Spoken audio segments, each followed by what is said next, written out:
Hey everyone, it's Erin with Counter Read, joined by Brandon, also of Counter Read, and it is a midweek update from us. We're not just going to do post-game updates anymore. We are going to provide you with a little preview heading into the weekend matchup, which Nebraska Northwestern, but there's also number 2 Nebraska volleyball versus number 1 Wisconsin.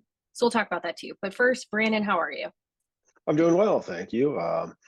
It's nice to have Nebraska football back off of a bye week, and you add in a really huge volleyball match also on Saturday, and pretty fun week so far. I think if you're a fan of the Huskers. It is, and it's also been a week of a lot of information right off the bat. We now know that Luke Reimer, who had been battling an illness, will return for Nebraska against Northwestern. So the bye week certainly proved to be a good break for him to get healthy, and that's great to hear, especially after the concern that Matt Rhule had shared for him prior to the bye week. But then we also know already that we don't even need to sit here and have the conversation. It's funny, heading into the bye week, I wrote a newsletter about kind of the questions that were still out there. And one of the things was quarterback. And now we know that Heinrich Haarberg will be the starting quarterback against Northwestern. Malachi Coleman will start against Northwestern. So Matt Rhule really just started the week and said, here is everything you need to know. So as we get ready for this Nebraska Northwestern matchup, Brandon, what do you have your eyes on? Well, I mean, I think a couple of things you noted there. You kind of hope during a bye week that these teams can use it to really set up the second half of their season. And I think I've said before, but Nebraska's fortunate, I think, to get a bye week right at that 6 game mark. You go beyond that, and boy, it starts to feel like you're really just waiting to get till a bye week. You go earlier, and it feels like, yeah, maybe we would have liked to play another week or two. So well timed. I think the Haarberg news, we've written about it a couple of times at Counter Read of like, Jeff Sims not 100% available, but was healthy enough to suit up the past couple of games. Felt like Nebraska had a little bit of a decision to make there. Well, they've made a decision going into this game, and I should note that Northwestern is also coming off of a bye week, same record as Nebraska, 3-3. Didn't have a really impressive game against FCS Howard last time out, but I'll say this for Northwestern, like big picture wise, and we'll have a full preview up at Counter Raid later this week. Uh, Defensively, they are, they had some things to replace. They're still a very good defense in terms of limiting big plays, which has kind of been a calling card at Northwestern for a long time. Struggling a little bit more on a down by down basis, but haven't fallen off a cliff. Offensively, I would say this is the like they're not putting up points or yards really really consistently, but they've shown the potential. They've scored 37 or more points twice this year. First time that's happened since 2017, and it looks that way. The offense is a little more dangerous than I think we've seen from Northwestern in the past 4 or 5 years. So those are kind of the big picture thoughts I have on the Wildcats so far. Yeah, it'll be interesting. I think there's a lot of belief that this is a very winnable game for Nebraska, and I think that is a good belief system to have. I think this is a very winnable game for Nebraska. Obviously, you don't want to see some things go wrong that suddenly make this not a winnable game for the Huskers, but at this point in time, really Nebraska should be able to use this as sort of a launching point into the back half of this season because it's really the Big Ten West is out there. It's anyone's to take at this point. Nebraska has not only the opportunity and ability to become bowl eligible, but to also still control its own destiny in the Big Ten, specifically the Big Ten West, I should say. So this is really going to say a lot. And I think, prior to the bye week, when Matt Rhule was talking about that Illinois matchup and how that would be the test, we would know what kind of team Nebraska was. To a degree, yeah, I think he was right on that front. How does Nebraska respond from the loss to Michigan? But I actually think this Saturday is going to tell us more after you're coming off of a bye week because you also are coming into this knowing who your starting quarterback is. There's no question. Like we're not waiting to see it on the big screen this week. We know it's Heinrich. So there's a lot of just like this is what it is. Let's see how Nebraska responds.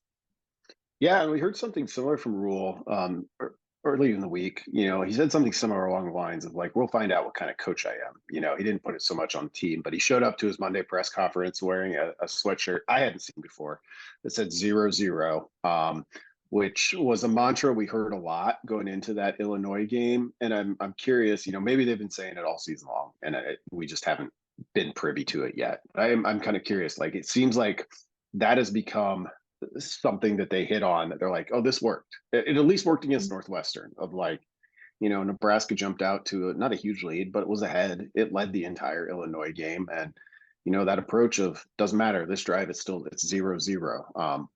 We'll see. Like, I think Matt Rule has a lot of thoughts, most of them private, about and I'm guessing because they are private, about like what this team needs, like what he's trying to overcome. And we know he's good at kind of rebuilds, but every rebuild's a little bit different. And it seems like the 0-0 concept they might think they hit on something there. And I think they might have as well. And what's really interesting too is, he's already talked a little bit about how similar he feels Nebraska and Northwestern are. Matt Rule believes that to be true. He likes to go watch film and see, how players in the past have matched up and everything. And one of the takeaways he's had so far is that Nebraska and Northwestern are in pretty similar spots right now. I don't know if that makes you feel better or worse if you're a Nebraska fan, but it is what it is. Interestingly enough, both Nebraska and Northwestern through 6 games have both had 3 interceptions. I do think that this is an opportunity for Nebraska's defense to really flex some muscle against Northwestern. The one area that Northwestern has struggled in is its offensive line has given up quite a few sacks. We'll see if we can get some Big Mac sacks for the fans and everyone else in Nebraska. But this could be a really good opportunity for that defensive line to kind of, really reestablish itself. That Michigan game was tough. There were some questionable moments against Illinois. So this is a really good opportunity against a team that, has shown that this is a weak spot that they can, make a case for themselves. One interesting part, though, is that Northwestern's conversion percentage on third down is the 4th best in the Big Ten. So that is another area where the defense is going to have to see if it can, hold up against that and maybe bring that down a bit. But we'll see. It's definitely going to be an interesting matchup. I don't know how many people outside of the Nebraska Northwestern spheres have it circled on their calendar for Saturday, but I do think it's going to be a really interesting one for the future of the Big Ten West, especially as Nebraska tries to control its destiny going forward through the final half of the season. Yeah, speaking of mantras, you just hit on 2 numbers that I featured prominently in the preview this week, which depending on when you watch this, will either be coming out shortly or will be available. Go to counterread.com, sign up. You can sign up for the free email list to start, and that'll at least let you know when everything's out there. And we'd love it if you became a paid subscriber after that. But my mantra for Nebraska, and this might make Matt Rule mad because he doesn't like to talk about bowl games, but is 24 twice gets Nebraska to a bowl game, and that involves sacks and takeaways. So check out counterread.com to learn a little bit more about that. See, we synergy. I was thinking I was on the same wavelength there as you. I will say also it will be a big Saturday. If you are wanting to check in with Counter Read, head to counterread.com.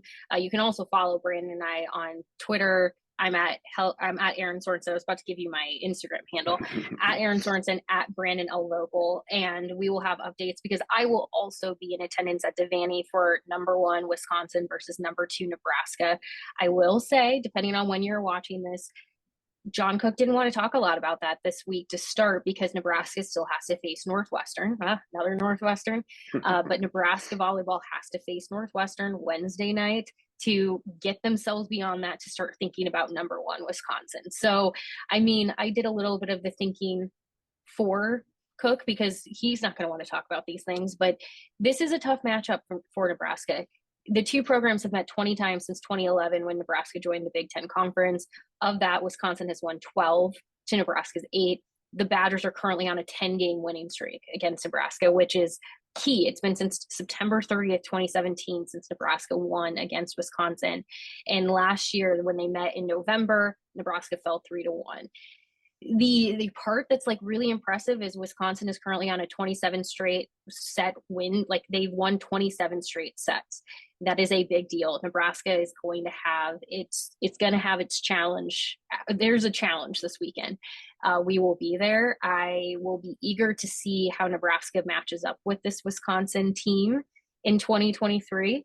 I If you were a subscriber to Counter Read, you would have had all of this in your inbox on Monday. So you should head to counterread.com and make sure that you are subscribed. But, it's going to be a big Saturday. A lot of eyes are going to be on Nebraska for a lot of reasons. Again, if you want to see how Nebraska football handles its own destiny, Saturday at 2:30.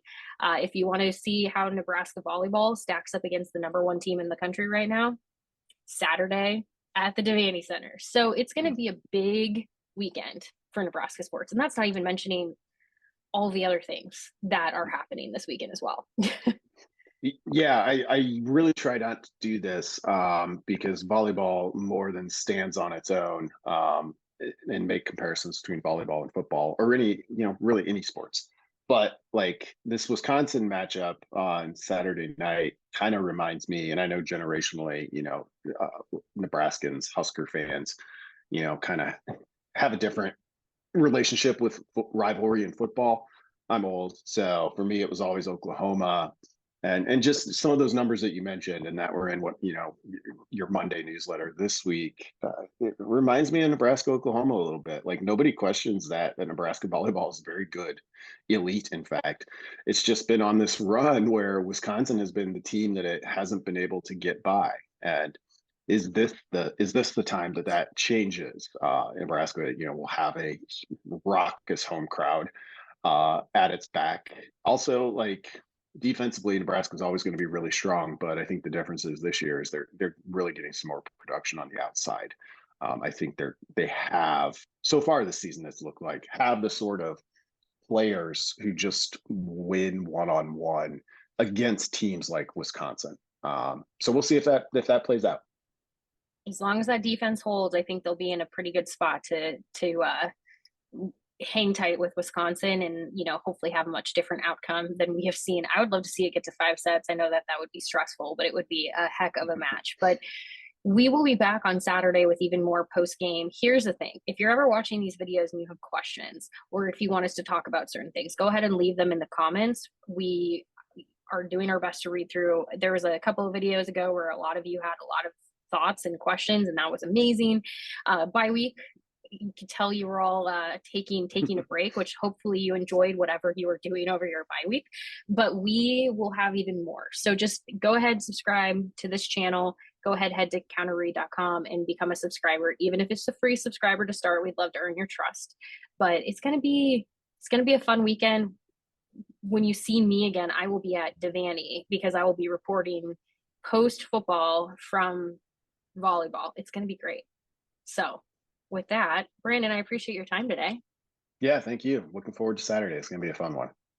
It really will be. Look, knock on wood. It'll be a fun Saturday. We will talk to you all later.